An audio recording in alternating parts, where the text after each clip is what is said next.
भंते परम पावन पूज्य गुरुदेव के चरणों में वंदन। संयोजक मुनि को वंदन।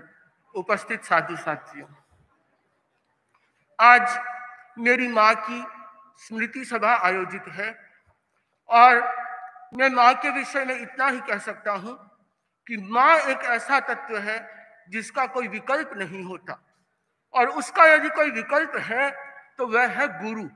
ऐसे गुरु प्राप्त है जो माँ की भी पूर्ति कर सकते हैं, पिता की भी पूर्ति कर सकते हैं। मैं जहां तक समझता हूं कि ऐसे गुरु का मिलना दुर्लभ होता है, और ये मैं नहीं कह रहा हूं, मेरी माँ कह रही है। जिस समय आचार्य प्रवर 47 किलोमीटर लंबा विहार करके हॉस्पिटल में पधारे और साध्वी प्रमुखाश्री जी को आलोचना करवाई, उन्हें प्रत्याख्यान करवाया, तो साध्वी प्रमुखाश्री जी ने फरमाया कि ऐसे गुरु का मिलना दुर्लभ है। तो हम लोग तो असमंजस में है, ऐसी माँ का मिलना दुर्लभ है या ऐसे गुरु का मिलना दुर्लभ है जो गुरु एक साध्वी प्रमुखा को इतना सम्मान दे रहा हो। यो कह सकता हूं कि शायद गुरुदेव आचार्य तुलसी के ऋण से उऋण हो गए होंगे।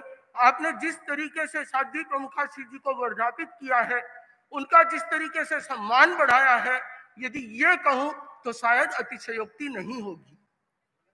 साध्वी प्रमुखा श्री जी जब अस्वस्थ थी और उनको पूछा गया कि आपकी कोई इच्छा है, तो उन्होंने एक ही इच्छा व्यक्त की कि गुरुदेव के दर्शन हो जाएं। इसके सिवाय डॉक्टर ने पूछा कोई इच्छा, सतियों ने पूछा, कोई इच्छा नहीं, सिर्फ एक ही इच्छा कि गुरु के दर्शन हो जाए।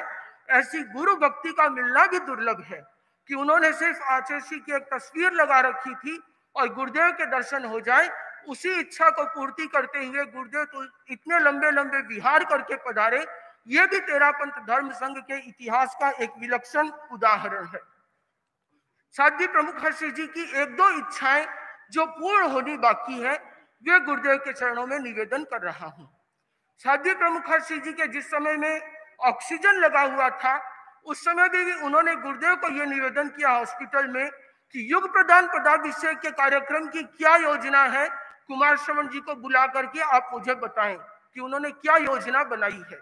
तो साध्वी प्रमुखाश्री जी के मन में था कि अहिंसा यात्रा का समापन भव्य रूप में होना चाहिए, युग प्रदान पदाभिषेक भव्य रूप से आयोजित होना चाहिए, और इसे लेकर के वे अनेकों बार साथियों को फरमा चुकी थी, कुछ पॉइंट्स भी नोट करवाए थे। तो ये एक उनकी मनोकामना अभी कुछ अंश तक पूर्ण हो चुकी है और उसका दूसरा चरण बाकी है।